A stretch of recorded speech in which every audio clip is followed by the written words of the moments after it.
ओम नमः शिवाय। राधे राधे मेरे प्यारे भाइयों बहनों माताओं व बंधुओं, आज मैं आपके लिए लाई हूँ श्रावण मास महात्म की कथा का 16वां अध्याय। बंधुओं, सावन मास में भगवान शिव को प्रिय श्रावण मास महात्म की कथा जरूर सुनिए। बंधुओं, यदि आप श्रावण मास में भगवान शिव की कथाएं सुनते हैं तो आप पर भगवान शिव की कृपा बरसने लगेगी। बंधुओं, यदि आपने हमारे चैनल को अब तक सब्सक्राइब नहीं किया तो जरूर करें और बेल आइकन दबाना ना भूलें ताकि आपको हमारी आने वाली सभी वीडियोस की जानकारी सबसे पहले हो सके। बंधुओं, वीडियो को पूरी सुनने के बाद कमेंट बॉक्स में जय शिव शंकर भोलेनाथ जरूर लिखें। बोलो शिव शंकर भोलेनाथ की जय। भगवान शंकर जी ने कहा, हे सनत कुमार, अब मैं शीतला सप्तमी व्रत की कथा सुनाऊंगा। मनुष्य को चाहिए कि श्रावण मास के शुक्ल पक्ष की सप्तमी के दिन व्रत करे। पहले दीवार पर बावली अंकित करने के बाद उसमें अशरीरी संज्ञक दिव्य स्वरूपधारी 7 जल देवता अंकित करें। 2 लड़कों के साथ पुरुष त्रय संगीत नारी, 1 घोड़ा, बैल, नर वाहन सहित पालकी अंकित करें। 16 उपचार द्वारा जल देवी की अर्चना कर ककड़ी, दही और भात का नैवेद्य समर्पित करें। नैवेद्य पदार्थों को वामन ब्राह्मणों को दान देना चाहिए। इस प्रकार 7 वर्ष तक व्रत करके प्रतिवर्ष 7 सौभाग्यवतियों को भोजन करवाकर उद्यापन करवाना चाहिए। एक सोने के पात्र में 7 जल देवों की प्रतिमाएं रखकर पहले दिन अपने लड़के के साथ उन प्रतिमाओं का भक्तिपूर्वक अर्चन करना चाहिए। दूसरे दिन प्रातःकाल ग्रह होम सहित चारों होम करना चाहिए। जिन लोगों ने पहले इसको किया था और उन लोगों को जो फल मिला था, अब मैं उसके संबंध में तुम्हें बताऊंगा, ध्यान पूर्वक सुनो। सौराष्ट्र देश में शोभन नाम का एक नगर था। उसमें एक धार्मिक विचारों वाला धनी रहता था। उसने निर्जल तथा विजन वन में एक बावली खुदवाई। उसमें जाने के लिए बहुत सा धन व्यय करके पशुओं के उतरने के लिए, प्यासे यात्रियों के लिए जल पान अर्थ कीमती पत्थरों की सीढ़ियां बनवाई, जो कि टिकाऊ भी थी और मजबूत भी थी। थके मांदे पथिकों के लिए उसने बावली के साथ एक बहुत बड़ा बगीचा भी बनवाया। मगर हुआ यह कि उस बावली में एक बूंद भी पानी ना निकला। धनी ने दुखी होकर कहा, मेरा धन भी व्यर्थ गया और परिश्रम भी निष्फल गया। वह इन विचारों में ग्रस्त रात को उसी बावली के पास सो गया। रात को स्वप्न में जल देवों ने आकर कहा, हे धनद, हमसे तुम जल निकालने का उपाय सुनो।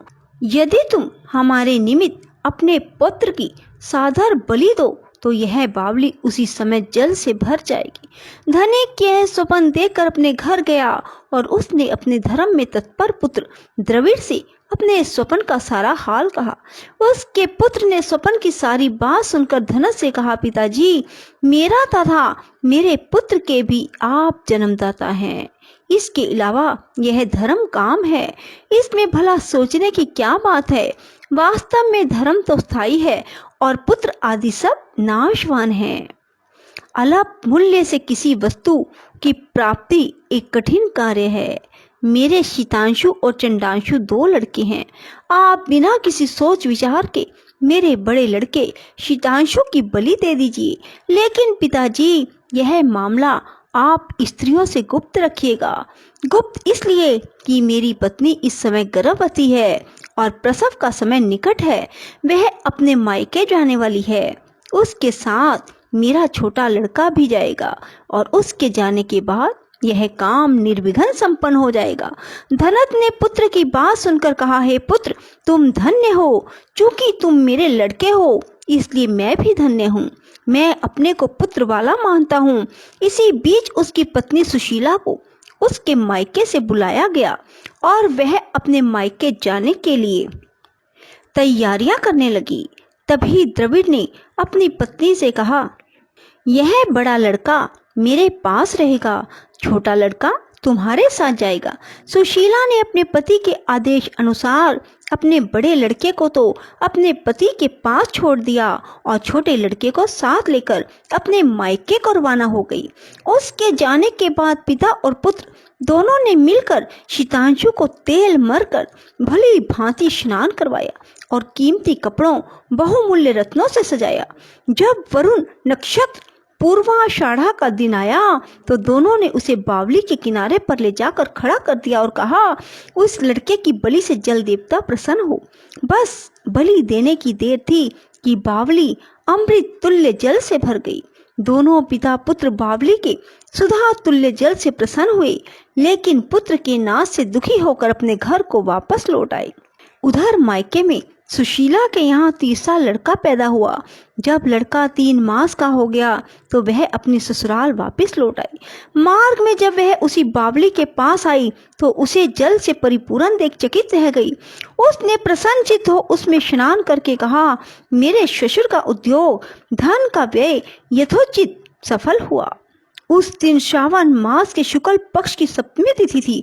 सुशीला ने स्नान करके शीतला का शुभ व्रत करके वहीं पर ही दही और चावल मंगाकर स्वादिष्ट पाक बनाया। जल देवता का अर्चन करके दही चावल और ककड़ी का नैवेद्य देकर वामन ब्राह्मणों को दे दिया। अपने साथ वालों के सहित आप भी दही चावल ककड़ी का भोजन किया। वहां से सुशीला का गांव 4 कोस पर था। जब सुशीला अपने दोनों लड़कों के साथ बावली से घर की ओर चली तो जलदेव आपस में कहने लगे कि इसका मरा हुआ लड़का इसको वापस लौटा देना चाहिए, क्योंकि इसने बड़े प्रेम से हमारा व्रत किया है। उन्होंने सुशीला का मृत पुत्र जल से बाहर निकाल दिया और उसे विदा कर दिया। अब लड़का पालकी के पीछे माताजी कहता हुआ दौड़ा। अपने लड़के की आवाज सुनकर सुशीला ने पीछे मुड़कर देखा। वह उसको देखकर चकित रह गई। उसको गोद में बिठाकर उसका सिर चूमने लगी, लेकिन उसने लड़के से कुछ नहीं पूछा। सोचा, यदि इससे कुछ पूछूंगी तो ये डर जाएगा। वह सोचने लगी कि इसने जो बहुमूल्य गहने पहन रखे हैं, यदि इसे चोर ले जाते तो अगर इसको घर में से पिशाच पकड़ कर लाए होते तो वह भला इसे छोड़ते कैसे, और इसकी जुदाई के कारण घर वालों को ना जाने क्या हाल हुआ होगा। बस इसी प्रकार सोचते हुए उसका घर आ गया। उसके आने का समाचार सुनकर पिता और पुत्र सोचने लगे कि सुशीला अब हमें क्या कहेगी और हम उसे क्या उत्तर देंगे। इसी बीच में अपने तीनों लड़कों सहित सुशीला मकान के भीतर पहुंची। ससुर तथा पति ने बड़े पुत्र शीतांशु को देखकर आश्चर्यचकित होकर उसके साथ ही प्रसन्न होकर उससे पूछा, हे सुभद्रे, तूने किस पुण्य या व्रत को किया था? हे भामिनी, निश्चय ही तुम पुण्य व्रता हो। इस शीतांशु को मरे आज 2 मास बीत चुके हैं। तुमने इसे दोबारा कैसे प्राप्त किया?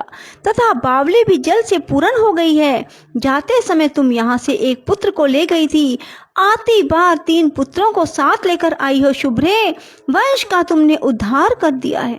हे शुभानने, मैं तुम्हारी क्या स्तुति करूं। इस प्रकार उसके ससुर ने प्रशंसा की और पति ने प्यार भरी नजरों से उसकी ओर देखा। सास ने भी उसकी स्तुति की।